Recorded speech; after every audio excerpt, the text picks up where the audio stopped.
Ben, welcome to the podcast. Appreciate you having me. Appreciate you coming. How's your world today? It's great. Things are happening. I was joking with you, dude. I had my first Instagram reel go viral today, which is hilarious because this whole content thing has been like a huge focal point of my life for the last few months. But I've always said like you got to chase consistency, not virality. But it's still pretty funny and cool to see things like this happen. So it's just funny that it happened today.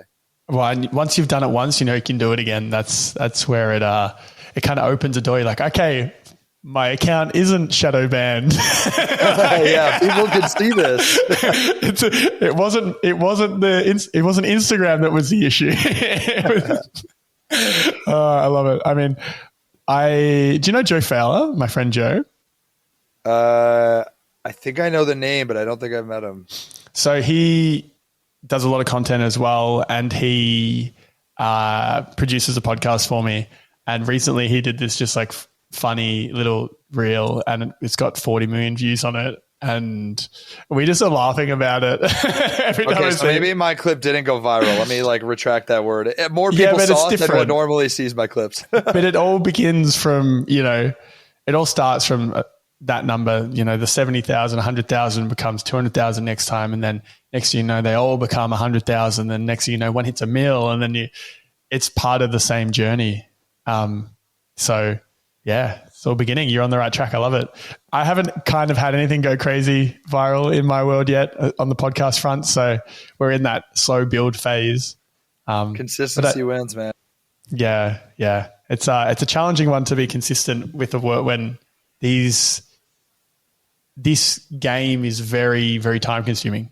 So you really got to figure out a way to get yourself financially settled in, or just absolutely love the craft where you can cop just eating into your time and money for a while until you get it right. But I think if you push long enough and hard enough, you end up getting better and better and better until the point where it just starts to make sense. Like the converging of you getting your content getting better and people seeing you. It's this point.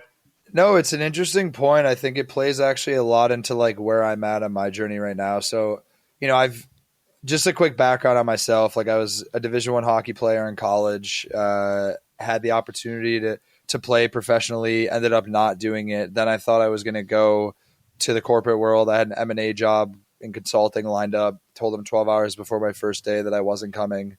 Ended up joining an early stage COVID testing startup that scaled to 800 employees and 60 million in revenue in 5 months, which was like a whole experience in and of itself.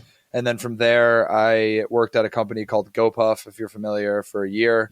They basically think of Uber Eats, but for convenience store goods. Okay. Ended up working there for a year. Was this all in New York? Yeah. Well, the COVID testing was during COVID. I was traveling. Ended up coming to New York after that, worked at GoPuff. Then I always knew I wanted to do my own thing. And that's when I left and started my software company.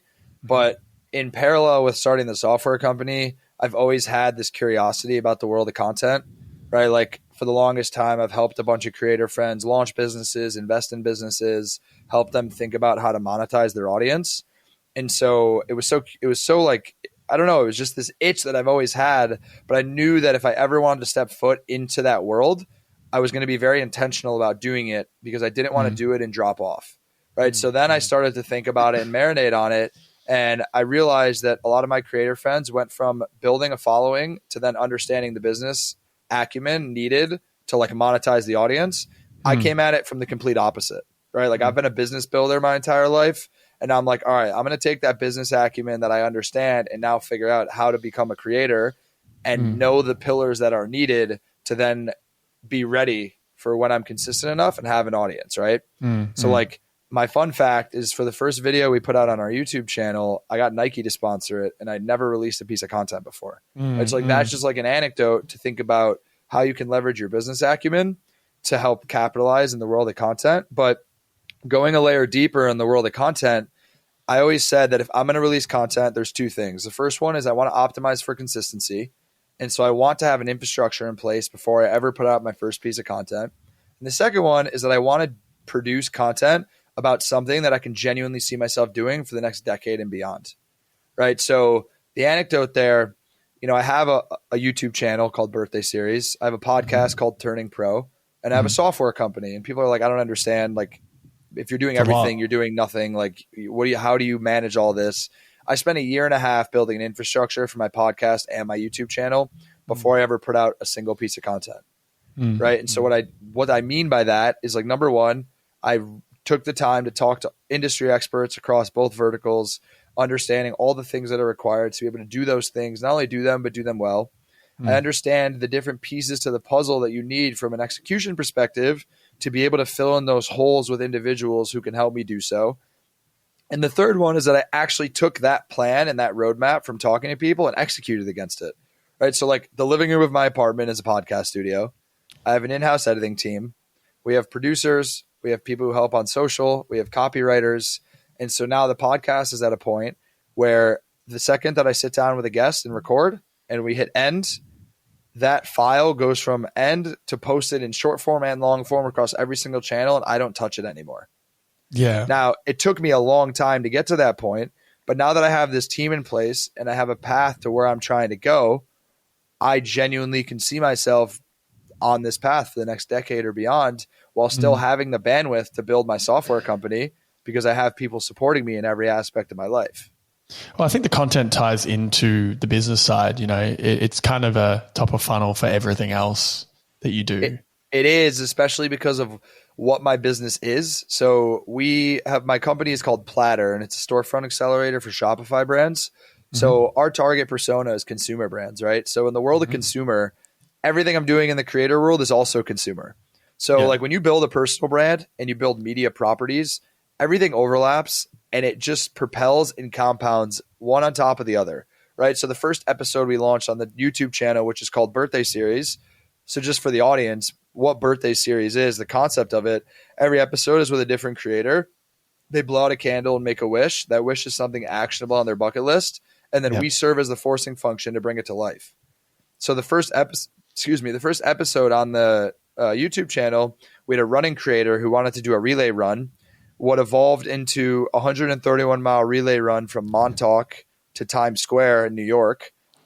We had 20 runners, 21 brand sponsors, a 17-person production team, 2 RVs, and it ended with a billboard in Times Square.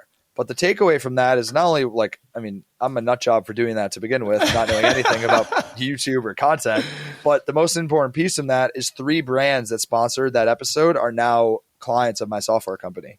On the other side, the second guest that we had on the podcast is also going to be a customer of my software company, right? So there are overlaps there. Yeah, it all ties into the same ecosystem. I want to, there's a lot that I want to dig into here, but just on a high level, let's just talk about, like, what would be the elevator pitch of kind of who you are, what you do, and how you're contributing to the world, just so people kind of understand you a bit more.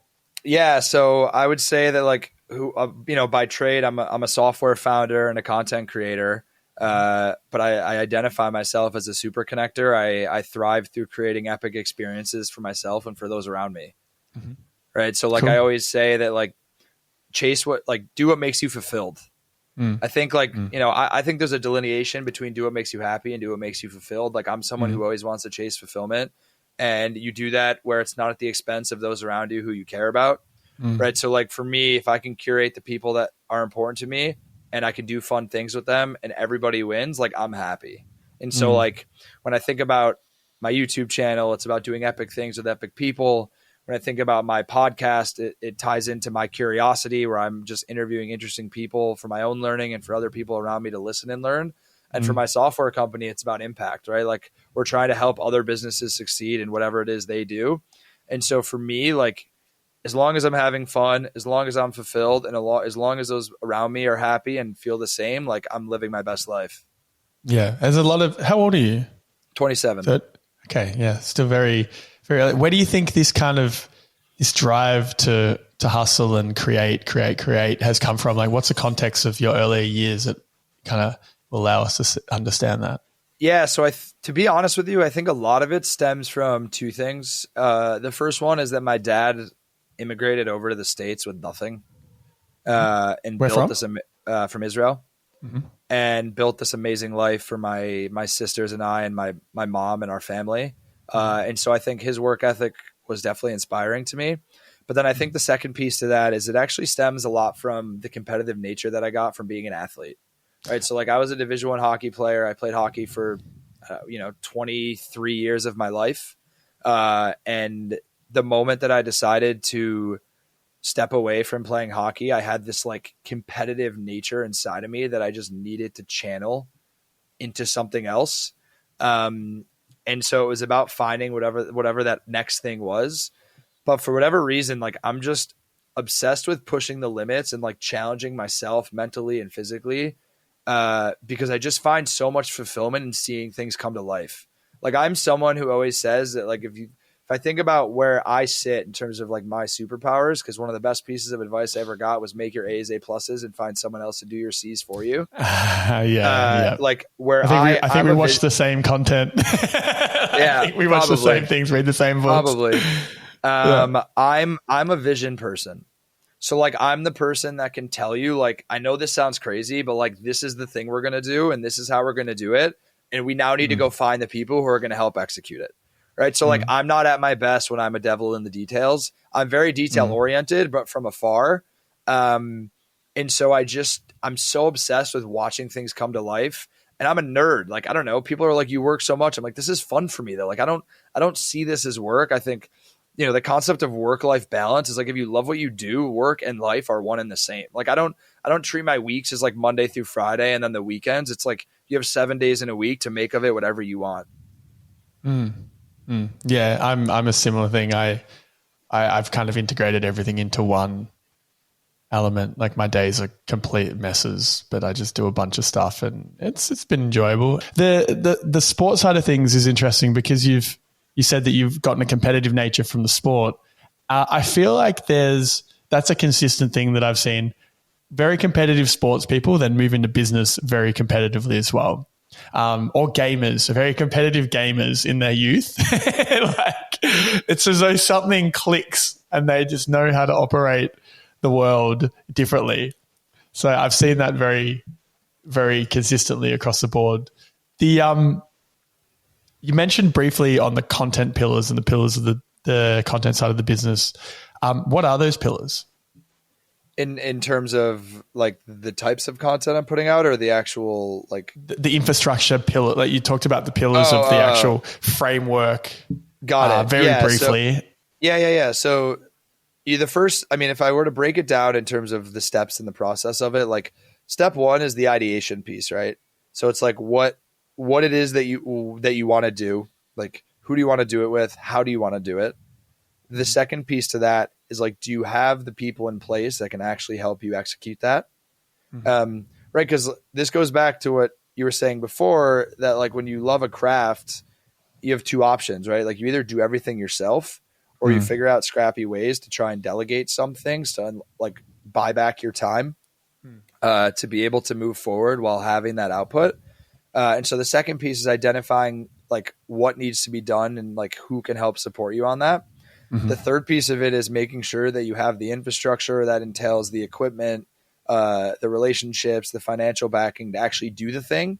The fourth piece of it is the strategy around post-production and distribution. And the fifth one is consistency.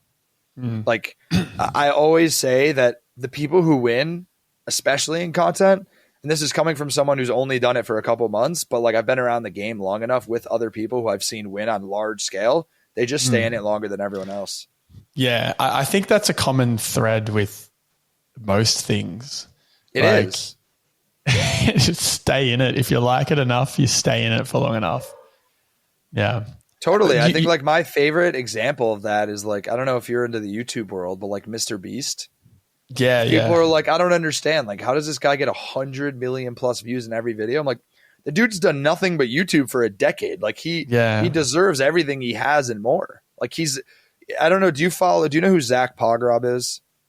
Zach Pogrub is a very good friend of mine. He has a massive newsletter called the 10 Bullets. And his whole mantra is built around the concept of obsession.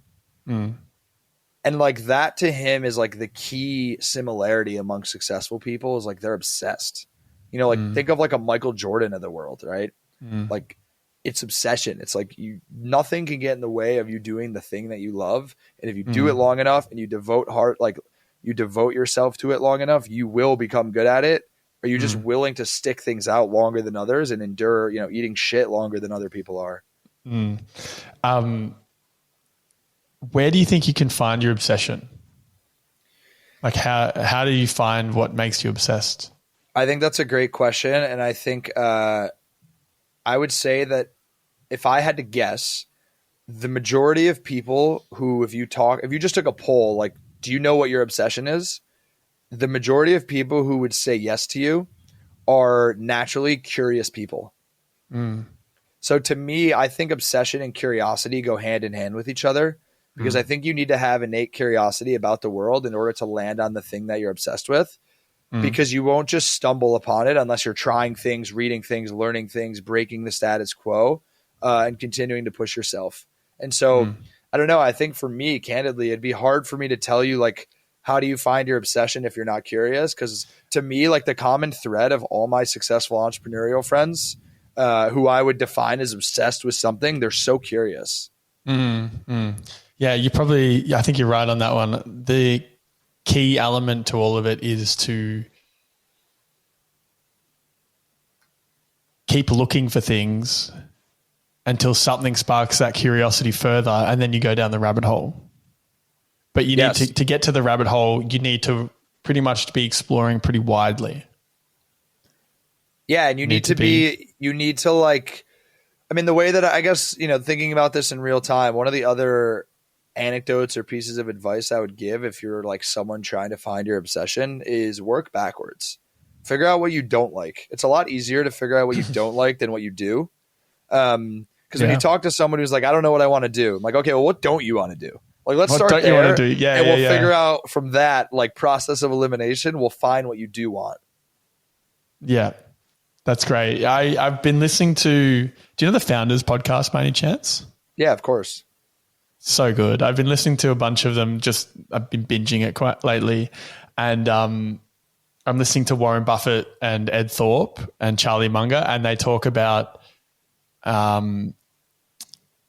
solving problems through basically working backwards and elimination, and figuring out if you've got a thing that you want, like what do you want in your life? What do you not want in your life? And then once you've figured out the negatives, gotten rid of everything you don't want, you begin to hone in on what you do want, which, echoes the exact same sentiment that you've just said. So I think you're very much on the right track. And, if I even do 1/10 of what those guys have done, I'd be pretty happy. So, you, me both. I love it.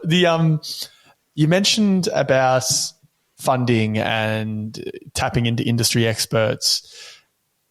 How have you gone about doing that sort of stuff without the runs on the board in the content game, for example? Because I don't know, just for me personally, sometimes I feel like I'm wasting people's time trying to tap into their understanding and knowledge without anything of value to bring yet. So how have you kind of worked through that? Yeah, I would say, like, first and foremost, like, my superpower is my network. Yeah. Like, I always, if I could define myself in one word, it would be super connector. And so I think building and nurturing my network has been the most valuable asset for me, because it's a very low touch way to add value to others, and it compounds on itself. So when you meet someone, you try to understand what are the things that they're working on, what are their priorities, and are there people in your world who can help them get closer to where they want to go? With that being said, undeniably, you'll meet people sometimes who you can't offer them value. Sometimes they're just way above you that, like, there's just nothing you can do, and that's okay, right? Like, you have to understand that will happen. I think another important thing to note is don't ask, don't get. Yeah. Like, if you don't ask for advice, if you don't ask to talk to someone, I can tell you for a fact it's not going to happen. But if you ask, there's more than a 0% chance it'll happen. Yeah. Yeah. So I think there's a couple of ways to think about it. The first one is understand what you want to be known for, or like who is the audience you're trying to tap into, and like what is the network you're trying to build. like understand at large what are those people interested in, and just figure out how you can slowly compound in that ecosystem, right? So for me, it's been a combination of linking creators with business-minded people, with investors, and like kind of that triangle back and forth with each other. And it takes so much time. Like your network is something that you'll continue to grow. There's certain relationships that you'll nurture deeper than others. You'll have you'll have a better understanding of what certain people mean to you and how you navigate that. But I think once you have that, that's like pillar one in terms of value add. And then when you become an industry expert, or you start to do things that other people like people just want to be involved in cool shit. And so I think like that, it sounds so simple, but it's true. Like just do things that bring value to others and like keep doing it, and things compound. Like they always say, the overnight success. It's like, you sold your company. Yeah. It's like, oh, I sold my company for 100 million and just in one day I'm rich. It's like, well, no, like you've been building towards this your whole life. You were just ready for this moment. Yeah, exactly. I think the key thing that I took from that is when I am at a place of expertise, it's help those in my place now. You know what I mean? That'll be a big part that I've done in other industries. I've worked heavily in the events industry. So trying my best to help lift up the other people that are coming up and supporting has been a big thing that I've wanted to push, because when I started, I felt like I didn't have that. And in a weird way, now that I've begun to do that more,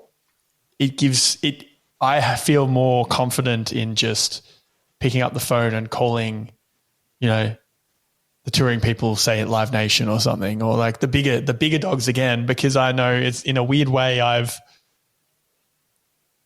contributed to the community, and asking for support from those bigger guys isn't as daunting, but that's a very new thing that's developed. So yeah, I mean, it's building conviction, confidence and conviction through reps, right? Like when you do things enough, it's one of the things that goes back to like for myself especially around being an entrepreneur. Like if you don't believe in yourself, no one else is going to believe in you.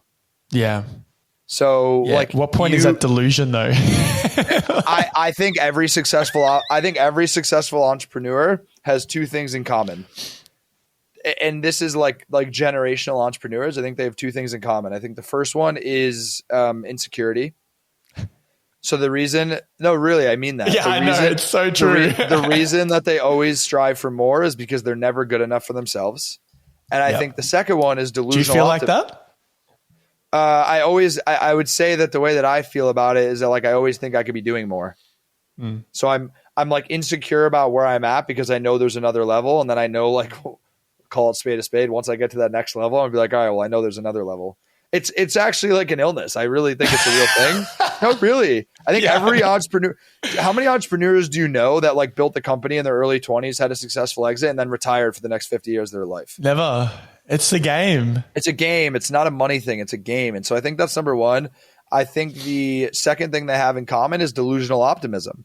Like they see a vision that nobody else sees, and they're willing to stick with it long enough until other people see it. Yeah, it's a you know wild what I ride, think? isn't Actually, it? hold on. I took a screenshot of a quote yesterday. Let me see if I could find it quickly. Do it. Because it felt relevant. Stop playing it cool. Just be passionate and intense and insane, and whoever sticks around is meant for you. Yeah, I love that. So why did that resonate with you? So it's like, it resonated with me because I think you have so many people who get stuck in this like mindset of always wanting to do what other people want them to do. And they're scared of judgment, and they're scared of like, it always is like that 3 to 6 month period of the uncomfortable, the unknown, for content creators. It's like that first video that you post that gets 2 views that your friends are making fun of you about. Or it's like you quit your job that had like a stable income to go like start a company, and you didn't make money for 6 months, and people are like, you're crazy. so many people are so scared to be the unapologetic, authentic version of themselves that they think about being, that they live in this thought of like curiosity for the rest of their life. And like, I feel like I lived in that for a period of my life where it's like, I dream about being, you know, doing this or doing that, but I'm scared of what these people will think. The second that you can make the jump and do genuinely what you want to do and who you want to be, like there's no going back from that, because it's the most liberating feeling in the world. Yeah. And you weed out the people who aren't meant to be in your life. Yeah, absolutely. Yeah. Yeah, brilliant. I love it. That's a good place to be. It's how do you think you got there? It's taking a leap of faith, and it's also being willing to part ways with relationships in your life that you don't want to let go of, but you know at your core aren't necessarily meant to be there. Or you accept that when you make a change in who you are, certain people will cast judgment on you, and those people aren't meant to be in your circle if they do. And I'll tell you, one of the biggest changes that I made in my life that had an impact on this was stopping drinking. Yeah. How long's it been? I think it has been, you know what? I actually have a counter on my phone. I'm going to tell you the exact number of days. Nice. It's been 338 days. Yeah, brilliant. And how do you feel? We're coming up on a year. Yeah. Like Superman. Did you have a drink to celebrate? I actually, people call me crazy when I say I don't know if I'll ever have another drink again for the rest of my life. Dude, I get it. I'm just getting my Streak app up, but my phone doesn't want to do it. We are at. It's a weird. It's like a compounding. 389 days there's a compounding sober. effect. Wow. Yeah, so you're on the same page. You get it. I love that. Yeah. When you said, I don't know if I'll ever drink again. I've said that sentence many times. I've kind of said to people, I could drink tomorrow. I could never drink again. I don't actually know. At this point, I'm just going with it. I think the important part about it, the most important part about it, in my opinion, from my experience, is you don't put pressure on yourself. Yeah. Exactly. Like if I want to wake this up rabbit hole and have a drink, like, sorry, go ahead. At 8 a.m. have a shot of vodka at 8 a.m. Let's do it. Yeah, rise and grinds. That's it. I've been going down this rabbit hole at the moment of scaling back on external dopamine producing activities. Like I'm just trying to figure out where my closest baseline is. So we cut alcohol. Then the second one has been caffeine. So I did like 2 months of no coffee, no caffeinated teas. Maybe every now and again I might have a Coke Zero. I might have some dark chocolate, but that's about as far as it goes. It's been probably years since I've watched porn. Like I don't jerk off anymore. Like I've cut sugar completely right now. So I'm aiming for a month of no added sugar. So that means like no soft drinks, no chocolates. I mean, 99% dark chocolate I don't think counts because I'm basically eating dirt, but the rest, the rest is okay. And then fruit, I'm just eating fruit. So fruit and dark chocolate are kind of the only sugary things that I'm eating right now. Wow. And it's been interesting. My baseline levels are raising and I'm settling into this just like energetic state that is just consistent. And I've noticed that I've been very distracted over the years. You know, I've had a lot of kind of different projects I've worked on, and I've always been a bit scatterbrained. I've kind of got through, but I haven't been as effective with my time and energy as I would like to normally be. And I've noticed since cutting caffeine and cutting out sugar that I'm much more focused. Like I can sit at a task for a lot longer than I ever used to be able to. I can have much deeper focus. I can get into flow quicker. It's really, really strange. And it's a real surprise. And my anxiety levels have gone through the floor because I've been generally kind of anxious over the years. But just cutting out the sugar and caffeine and honestly eating steak for breakfast, it's like taking it from a 7 to a 2. Yeah, that's amazing. I mean, I think like when you think about dopamine, I also tie that to just the concept of gratification, right? Most, if not all, activities in your life that give you instant gratification probably aren't healthy for you. Versus the concept of delayed, right? Like think about when you exercise, it's not fun necessarily when you're doing a hard workout, but the way you feel after is great. Or like when you cut out alcohol, exactly.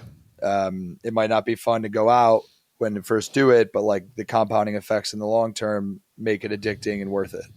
And I think that notion, extrapolates to a lot of different areas in your life. But it's impressive that you've continued to build another rung on the ladder, like after you've conquered the previous one. It's just curiosity, bro. As you were saying before, it's just, I think starting with internal curiosity is where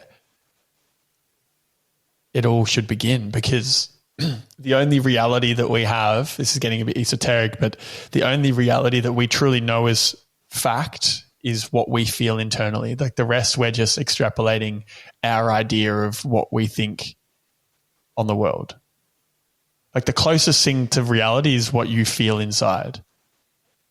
So that's where I'm starting. It's like, what do I do if I do this? What do I do if I change this? What happens? It's a good starting point. Yeah, it's just tweaking, and it's fun. It's really fun. Like I find it so interesting. You know what?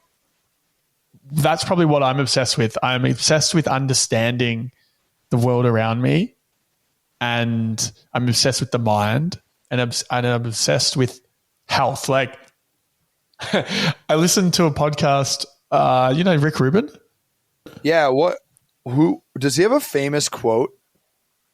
Like one, I don't know. I feel like I've seen, I have like a visual memory, and I feel like I remember seeing his name on a poster of a specific quote, and it's bothering me. Yes, I know who he is, but I feel like there was like one quote. He's a very famous producer. Like worked on Red Hot Chili Peppers and some the really, really big, really, really big artists. Like you know a lot of them if you look into it. But he's just started a podcast recently, and I think he's a big connector. And he did this podcast with Andrew Huberman and a guy called Jack Cruz, which is a neurosurgeon that has a lot of deep understanding about the interaction of light on the body and stuff. And he's kind of one of the main proponents of, say, like all the red light therapy and like wearing blue light blocking glasses and your circadian rhythm. So it ended up being a 6-hour podcast of this Jack Cruz guy just like taking Andrew Huberman to school on these like deep scientific things for 6 hours. And I listened to the whole thing and I had so much fun. I was like, this is great. Yeah. Wow. Yeah. 6-hour podcast. And you know what my thought was? This is me just working through this in real time now. My thought was, after I listened to it, I'm like, there's a lot that I didn't understand about that. So what I'm going to do is I'm going to go back and listen to it again, but this time with ChatGPT by my side. And I'm going to, like, every time I don't know a term, I'm going to ask what it is. Oh my God. That's what I want to do for fun. And then you woke up 3 days later and checked your to-do list. Yeah, pretty much. We don't talk about the to-do list. That's not something we want to get into. That's so funny. So, but the thing is, I don't know how to apply that into a business yet. Like, I know there's some knowledge that I've got but I don't know where to take it. I don't know what to do with it. So right now it's just like accumulation. Hopefully you I'll gotta figure just it try out. things. I'll let you know. Try things, break. You gotta try things, break things. Yeah. Yeah, I'm breaking my brain with that 6-hour podcast. You mentioned with your series that the first video you did, you got Nike to sponsor it. How did you go about even doing that? Like, what was the pitch? Yeah, it's a great question. You know what? My favorite video that we've put out so far on our YouTube channel is a behind the scenes video about how we got Nike to sponsor the video. Yeah, nice. But that was a culmination of a lot of moving pieces. So I think, like, first and foremost, we had 20 creators participate in the episode with a cumulative following of 5 million plus followers. And not only that, it was a very hyper-targeted group of individuals who are in the fitness world and the running world, even more specifically. And so these are individuals that fall right in line with Nike's like identity and persona per se. And so when they found out, we had a lot of back channeling that happened. Like, we had people barking in the ears of the decision makers, like, hey, have you heard about this? Do you know these guys? Do you know these guys? To the point where they're like, can someone get me on the phone with these guys? Which was by design, by the way. Because you come from a place of leverage when you have other people talking you up versus when you look like you're just begging, asking for things. And eventually it got like, there was enough people talking about it that they're like, all right, I want to have this conversation. And so we got on the phone with them. And when they realized we had a lot of the biggest figureheads in the New York run community participating, they were interested. And so we got on the call and I said, hey, we would obviously love to work with Nike. I just want to let you know that we have another brand competitive to you guys that offered us money and product, which is a true story. That's not a joke. We had another brand that offered us money and product to outfit all the runners and to sponsor the video. With that being said, we haven't agreed to anything yet. We would like Nike is our first choice, candidly. And at which point the decision maker on the other side of the table looked at me and she said, if you don't mind me asking, who's the other brand?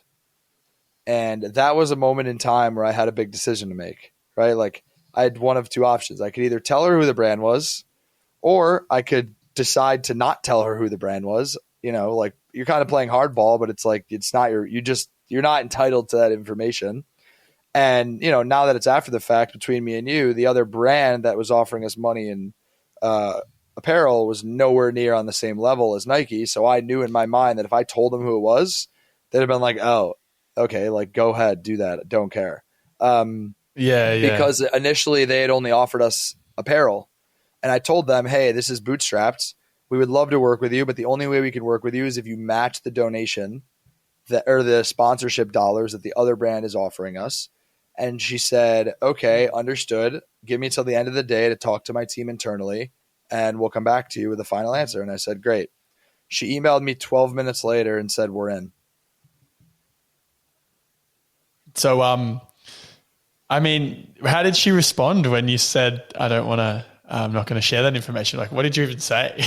I said, respectfully, I don't feel comfortable sharing the name of the other brand. And she said, okay, I get it. And we continued the conversation. She was like, I get it. Like, I can't tell you, like, I can't force you. And if she tried to play hardball, like an ultimatum of like, if you don't tell me, I'm not going to work with you. I'm like, okay, like, I don't want to work with you anyways. Like, if you're going to treat me like that. And she was very respectful and empathetic and understanding. Cause look, like, the same way she has a business to run, like, so do I. By no means is my business Nike, but like, it's still a business.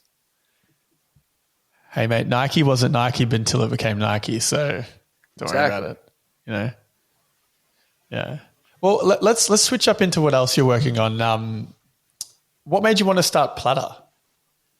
So I have always had the desire to start a software company. I think the reason that I ended up on Platter was because I spent a year at GoPuff and I was building out a business unit within a larger company that was very tailored towards e-commerce. And I spent, the better part of 8 months of my time there talking to direct to consumer brand founders, understanding the inner workings of the Shopify ecosystem, and really just like consumer. The reason I love consumer is because it's so relevant to like everyday life. Right? Like, I'm sitting here at my desk. I have like right here, I have a product from a brand that's called Create. It's creatine gummies. Like, it's cool when there's products that you use in your life. They're also selling online. So it's like, if I can work with brands that offer things that I use, like, I just think it's super cool. It's tangible. So that was a huge reason that I loved the space. And then the second piece of that is when I started to go down this rabbit hole of talking to all these brands, I just saw like a huge pain point and an opportunity to solve an issue in tandem with the fact that I met my now technical co-founder at the COVID testing company I was at previously, who also had a love for e-commerce. And so it's kind of like one thing led to another. And me, him, and our third co-founder, Mike, we were just nerding out, grinding away at this thing with nothing to show for it for the longest time.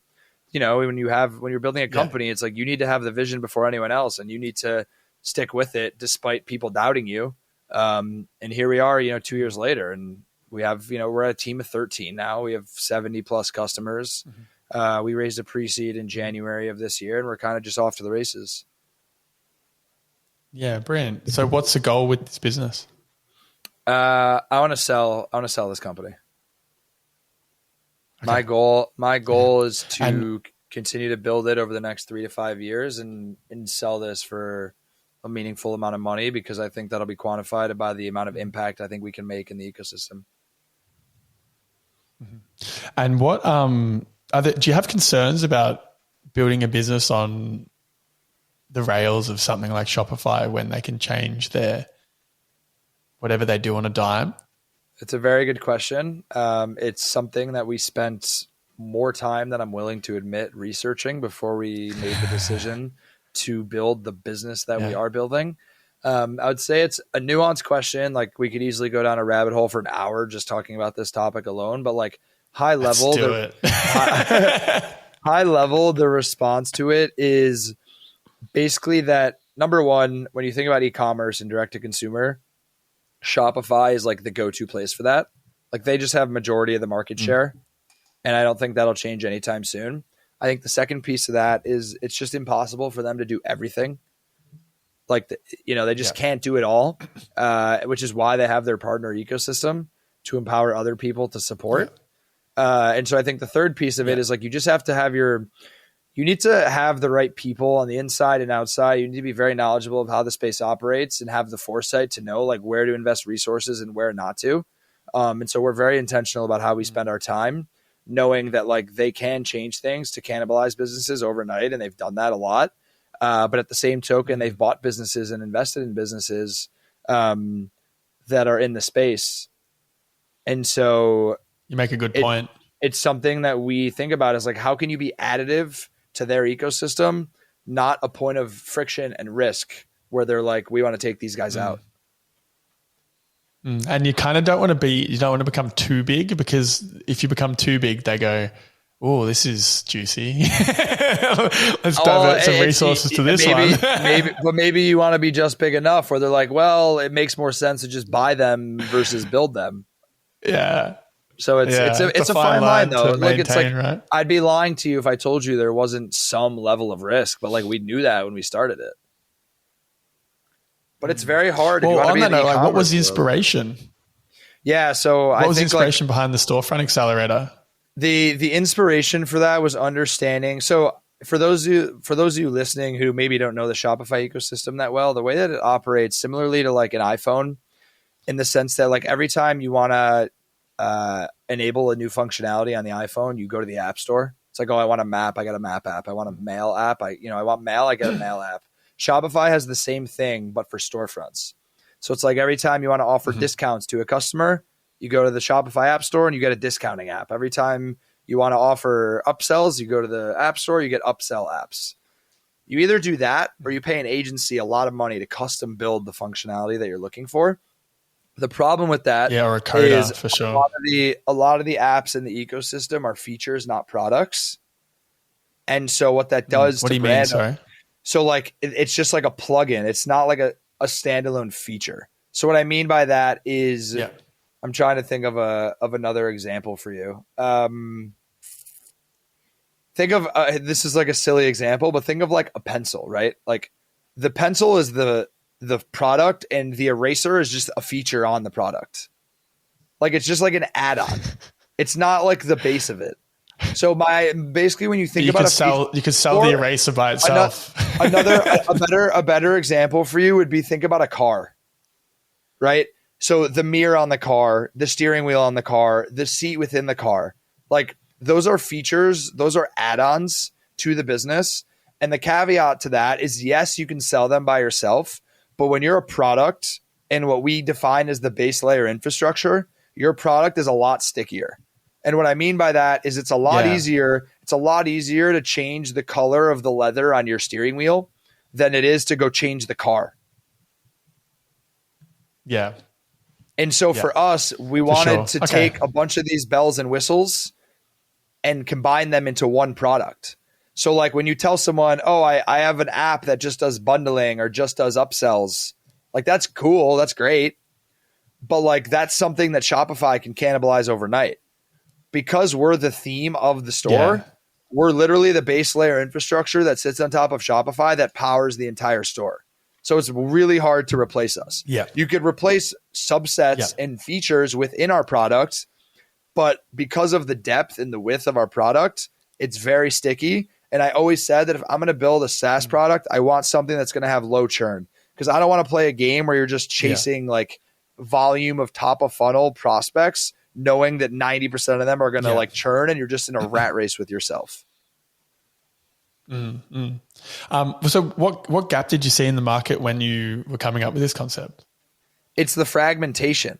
So like the thesis around how a lot of these apps are features, not products, you require so many different apps, which means different support teams, which means a lot of expenses, which means a bloated tech stack, which results in a slower performing website because you just have a lot of shit like tied together, whereas we're unifying it all into one. So are you rebuilding a lot of the things that other features, so other people are making that are solid, but so basically you're rebuilding all of the features that are solid and putting it into one tight knit system for one price. Correct. So we're undercutting the market in the sense that you benefit from the economies of scale, where you're getting something for a comparable price to one of these standalone apps, yet you get everything. Mm-hmm. So our goal is to make an offering where as a brand... Is it problematic to be... Sorry, you go. I was going to say the goal is to make it into an offering where as a brand you almost can't walk away. But I think I know what your next question is going to be, which is it problematic where you're trying to build everything and so you're actually not building anything well? Yeah, that's right. Yeah, I feel like I'm on an investor call. How do you navigate that? I feel like I'm on an investor call because these are all like, I had to think about the questions people would ask me or else I can't answer them.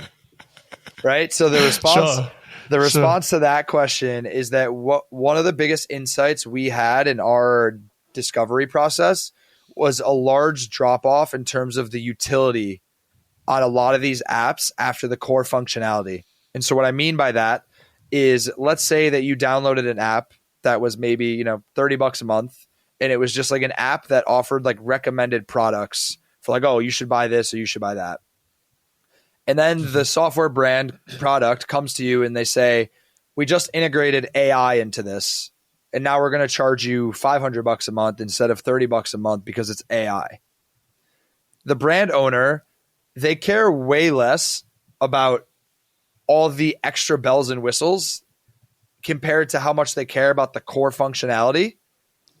And so for us, we realize that if we can build something that's comparable to what's out there, it's not necessarily better as a standalone, but if you add in the fact that we have all the other things to work in conjunction, the whole is better than each part individually. And so like there are certain features where like there's alternatives that are way more in depth, way more sophisticated, that those might be better for you. But we have something comparable that if you're also looking to get the other 39 things within the same price, like it tends to make sense. It's giving me the like a similar model to what Microsoft does with a lot of product stacks. It's like, hey, have everything for $9.99. It's not going to be as good as Slack, but it'll do the job. 100%. That's a great example. Yeah. Yeah, for sure. Cool. Oh, good luck with it. Thank you. It sounds like it's developing solidly, and let me know when you're doing your next funding. I will. You have passed the investor test. Yeah, it's been quite a journey. It's been a lot of fun. I bet. What's been the kind of lowest low so far in this journey with this business? I mean, man, being like, there's just moments where you're like, what the fuck am I doing? And you're questioning everything. And you're like, is this actually a business? Even though I just spent 2 years working on it, like, and you just find ways to overcome these points of contention and these problems. A problem comes up, and then my co-founders and I are like, is this a problem that we can't solve? Like, what do we do? Where do we go? And it's just the highs are high and the lows are low. And so as an entrepreneur, the challenge every day is to just stay even keeled and continue to like push forward. How do you maintain your even keel? Like, what habits do you have? I would say my biggest habit is not a habit, but it's actually the difference in personality of myself versus my co-founders, where we offset each other very well. So I would say so that where you are on that. I would say that I tend to have more polarizing opinions and more aggressive conviction around thoughts. And my co-founders will like bring me down to earth and be a little bit like less of the, their risk aversion is a little different than mine. And they're also a little bit more pragmatic in some situations. We're like, okay, I understand what you're saying. But like, let's break this down a little bit before we just like jump to conclusions. And sometimes they can like reel me in from like they can reel me in when I'm like on the verge of making an emotional decision. But what's amazing about it is like, I prefer to be over expressive with them because I know in the back of their mind that like they will give me that response. And so it's okay because I'm not like out there making rash decisions. I just love that I can be fully expressive with my co-founders, knowing that like they'll be able to give me a response that like I'm looking for. I think the magic in all of these businesses and most things that you do comes from the tension between parties. If you can navigate the tension in a respectful way and not let it get, become toxic, that tension is what actually creates really good things in the world. Like having that person say, you're an idiot. Have you thought about this? Or what about this? Or you always see it. There's kind of two ends of the spectrum. I've got this event that I run with a few partners in Thailand. It's like a destination festival. I want to come to that next year. What? It's in Feb. Yeah. So it's like 4 days on Koh-Phi on Phi Island. We charter a huge barge from Phuket, and we do like this boat party around the island, and we stop at Maya Bay, and it's really special. We do like yoga, we have like group dinners, viewpoint walks. We do this beach party. How many with like people? It's all a couple of hundred at the moment. We started off, first year was like 8 of us. Second year was about 30 of us. Third year was about 80 of us. And this year I think we'll get to a couple hundred. I'm going to talk to about that one. We might have to make the trek out for that. I'll send you the details afterwards, bro. And please do. Yeah. You should come. But I'm going to write this down. But that process, he's a very my business partner with it locally. He's very creative. He's very smart. He gets caught in the weeds a lot, but he's really, really solid. And then I'm a bit more like, doesn't have to be perfect. Just like get it done, move forward. Let's go. Have you thought, very, very logical, not as emotional, and we go back and forth a lot, but the combination of us working together is beginning to create something really, really special. And also, we have this little dynamic where it's kind of good cop, bad cop now. So it's like he's the relationship guy and everyone loves him. And then I'm like no, it's not going to happen. You know what I mean? But we're all on the same team. So it's cool. So I really think that what you were saying about having that push-pull and that kind of pressure from the parties is a good thing because it creates better products and it gets to better decisions. You just have to navigate the relational elements of it with as much respect as you can. Dude, business partners are like a marriage. Literally. Like the compatibility needs to be there because there's very few businesses as well where you're going into business with someone and it's only going to be for like a week. Right? Like there's long like typically what businesses are a week. They're not. That's the point. It's not like you're not going on like a weekend one night stand getaway with someone. Like it's businesses that have success. It's called drop shipping, bro. Yeah, there you go. Go buy my course on how to drop ship. No, but the way that you build longevity in businesses is you do it with people that like you have chemistry with and you guys complement each other. Right? Like my co-founders and I were very different than each other. But I know that like our business wouldn't be successful if one of us wasn't involved, especially at the early stages. Like as you scale businesses, you can build process and infrastructure where like the best businesses in the world are the ones where the founders can remove themselves because they've just like built this engine, right? Like, look at Apple, Steve Jobs, unfortunately is no longer with us, but like that business lived on. Look at Amazon. I wonder where it goes from here.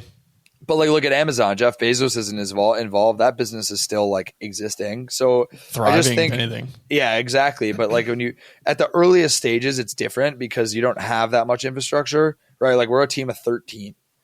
Any individual that's no longer involved has like a material impact on the trajectory of the business. So I do think it's really important to be very intentional about who you get into business with, and to date before you get married. Yeah. How do you think you business date though? It's ideation, it's riffing, it's testing things before.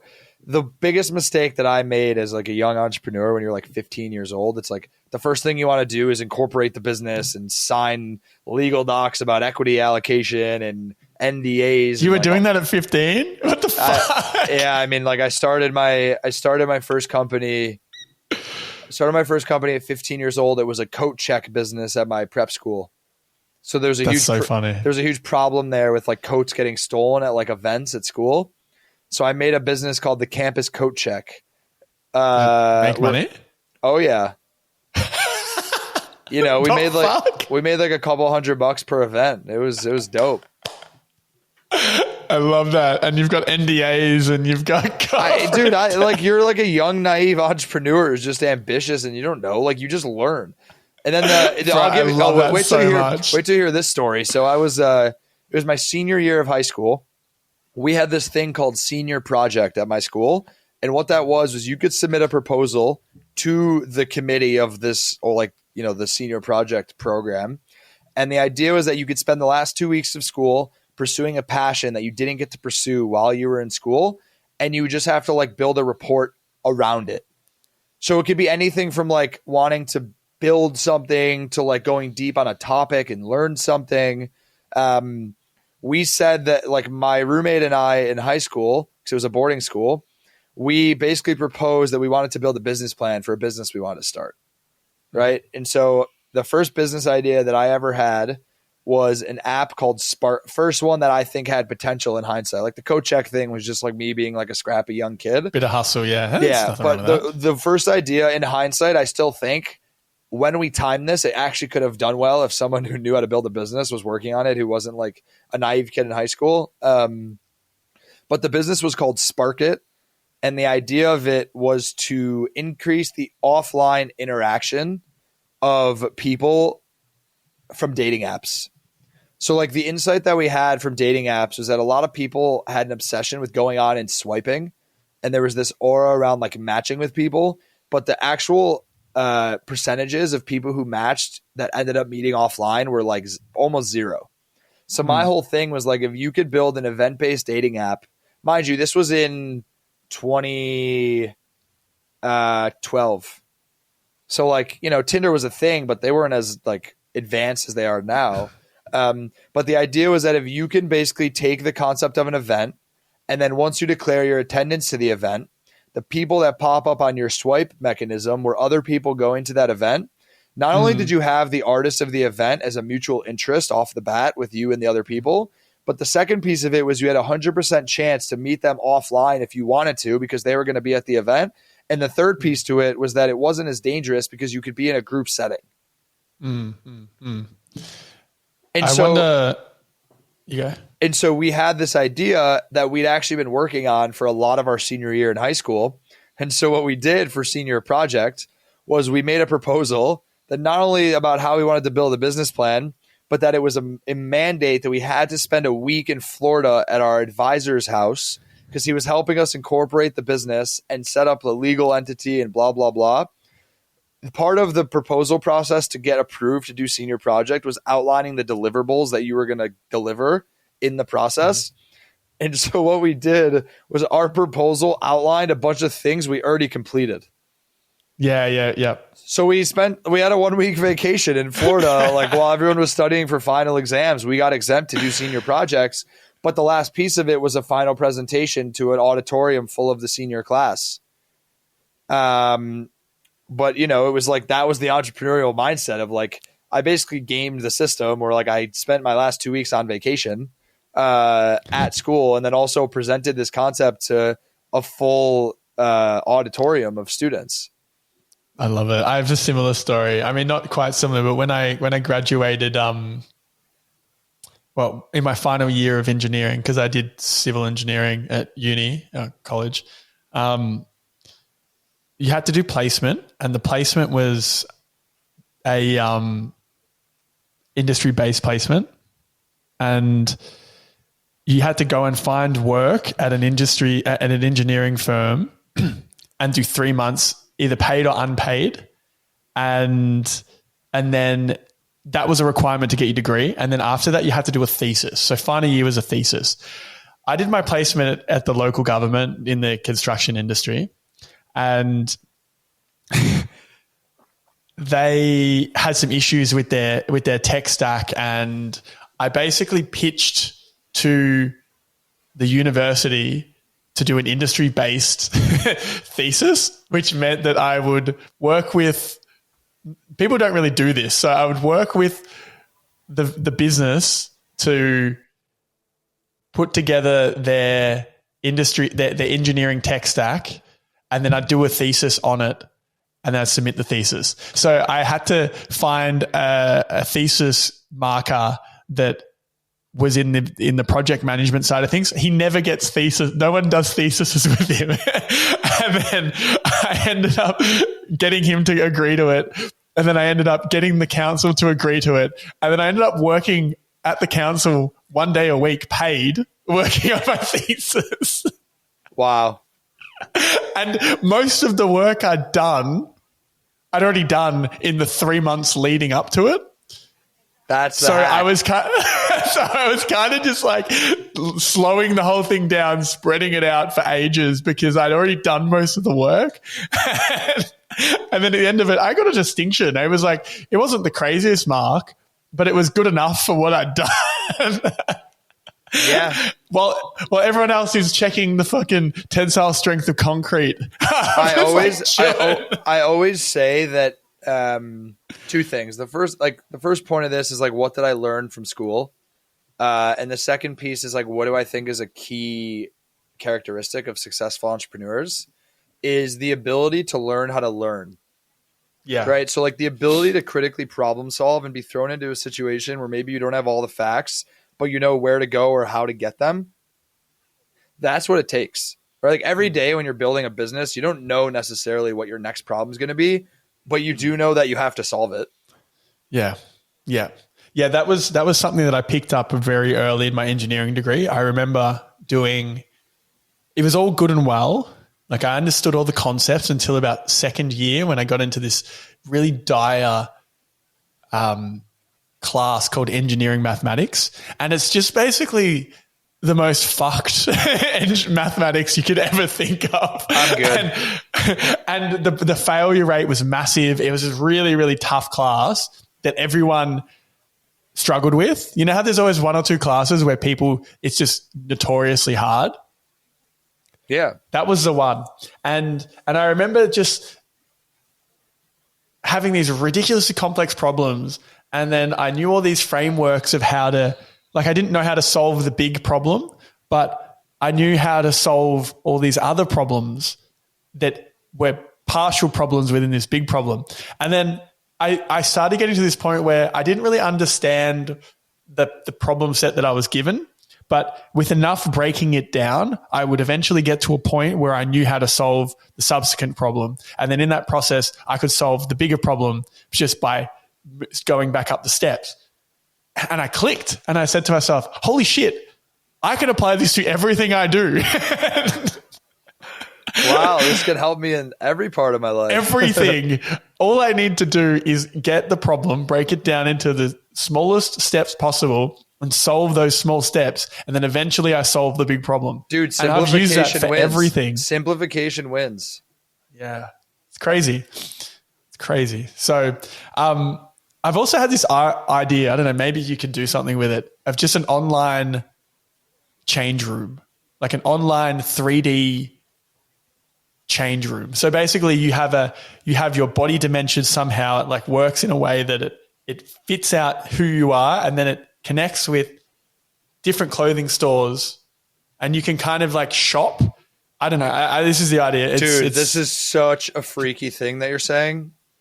I legitimately had coffee today at 12 o'clock with someone who's building like a version of that, where they're basically building a tool that can, like, when you shop for a certain item, it will like help you identify items from other brands to like help dress you.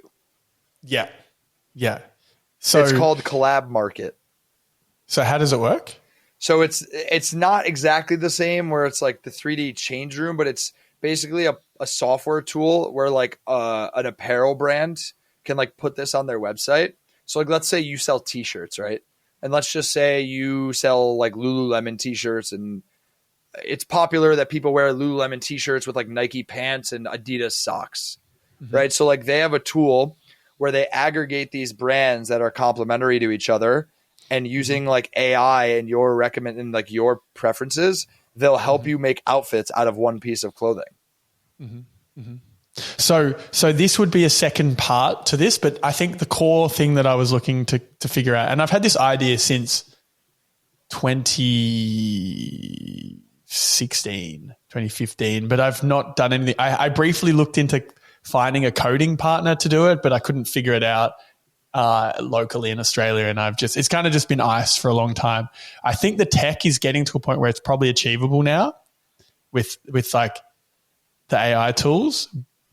So if you know anyone that wants to work on this, if you know a technical lead that wants to work on something like this, let me know. But the core pain point was, the core logic was, the biggest cost for online clothing retailers and the biggest annoyance for customers is returns, right? Yeah. So the cost is huge for retailers and the annoyance is huge for the customer. So if there was a way to create, you could basically either you took 6 photos of yourself and it uploaded it, and the tech knew pretty well where you were at, or you figured that out. You upload it, you create an online persona of yourself that's got your skin tone, that's got your the way your facial structure is, it's got your body, and then it connects in some way to clothing label fittings. And then you can try on different types of clothes, and you can see where the fit is, what the fit would look like. B, there's a bit of kind of like knowledge in how where maybe tightness points might be, for example, and you could see that in a heat map. I don't know. I'm just spitballing ideas here. I know, but I should introduce you to the founder of the company that's building the other piece, because I feel like that is like an additive layer to what they're doing. It's like so this would be the base layer. What I'm saying would be, and then what correct. they do would be an add-on. Their layer would take your digital persona that is created and then applied to the actual interaction with like pieces of clothing and recommendations based on your characteristics and features as a person.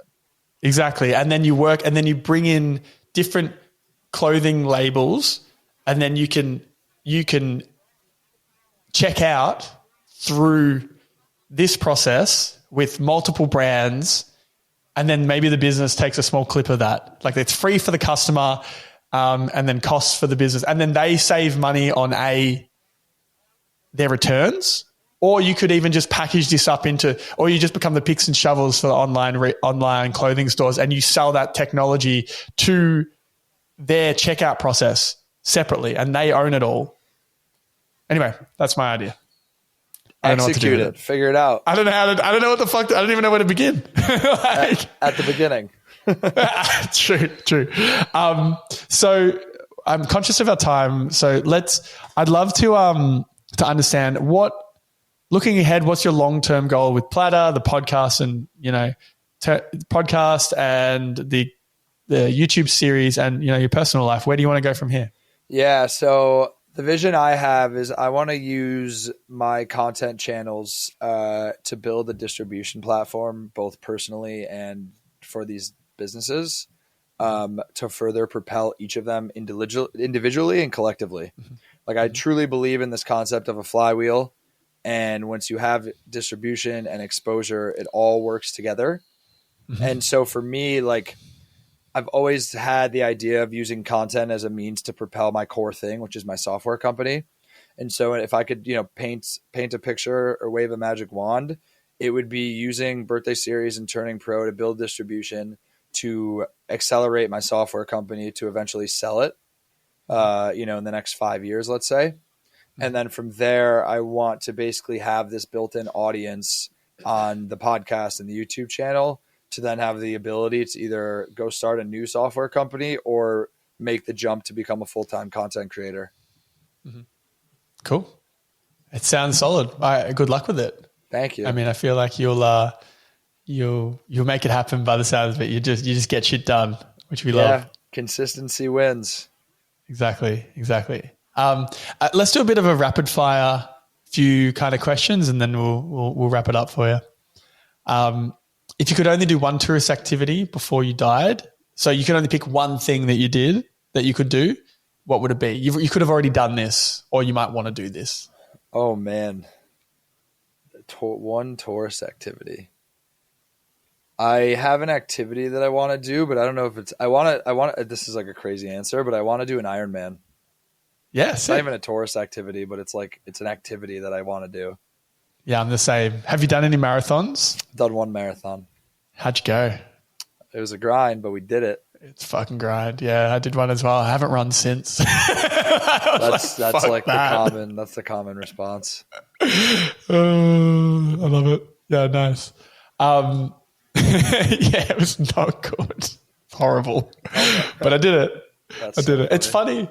It's funny with the runs as well. When you're doing a marathon, the story was I was never a runner, still not, but I'm a bit more confident on it. And I know I can do shit now, but it's like you get your first 5K and then you hit your 10K and then you hit your 15K. And then, I was training for a half marathon, and then we did the long runs of, 18K. And the first half marathon was complete hell, right? Complete hell. Because I'm not super athletic either. Like I've been playing sport my whole life, but I've never been world class. And then I said to myself, I'll do another one. So I did another half, and then it was a lot easier the second time. And then the third one was, all right, I'm going to do a marathon.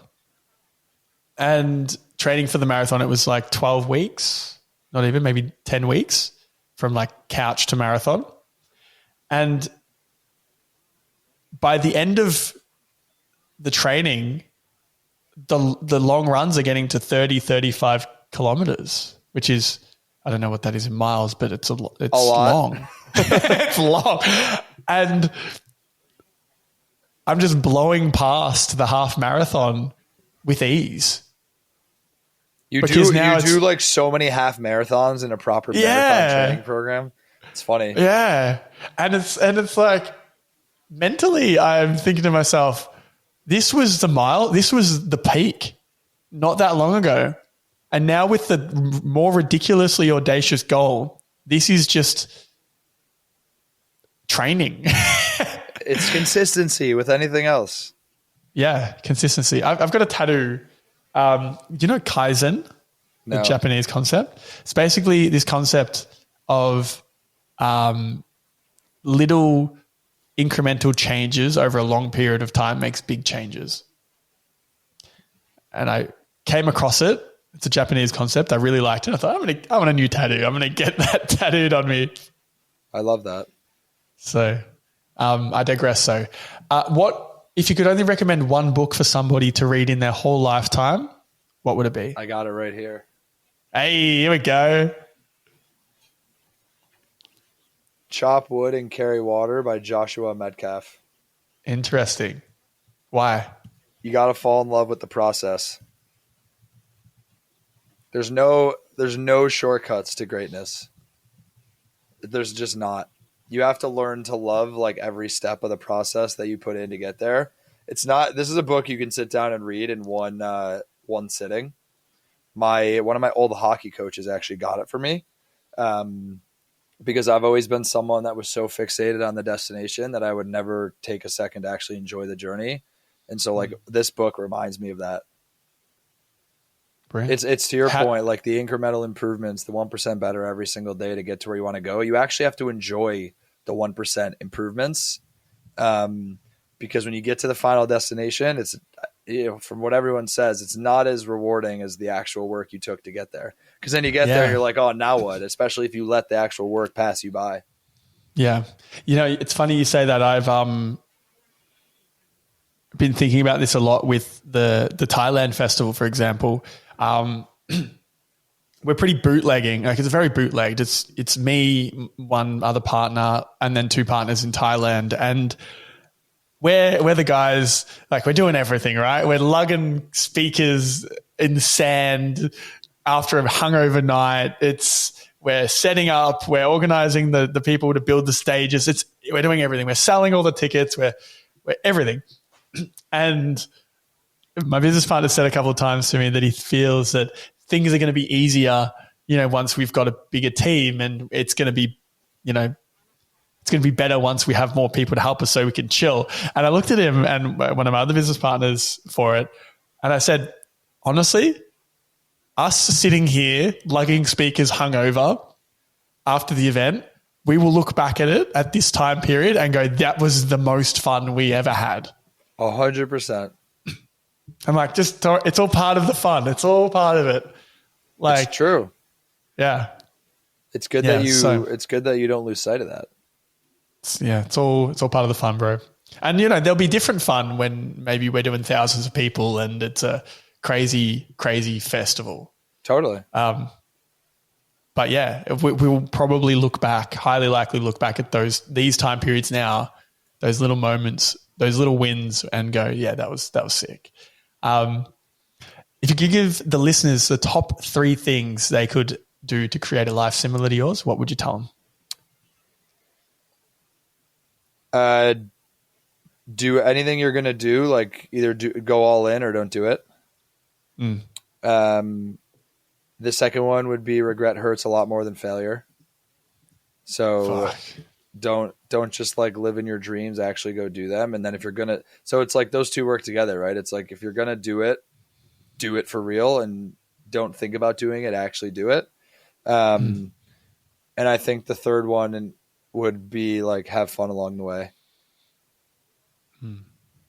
Yeah. Cause none of this really matters in the grand scheme of things. We're all going to die. Something someone said to me was like, at the end of the day, the only thing that people will remember is how you made them feel.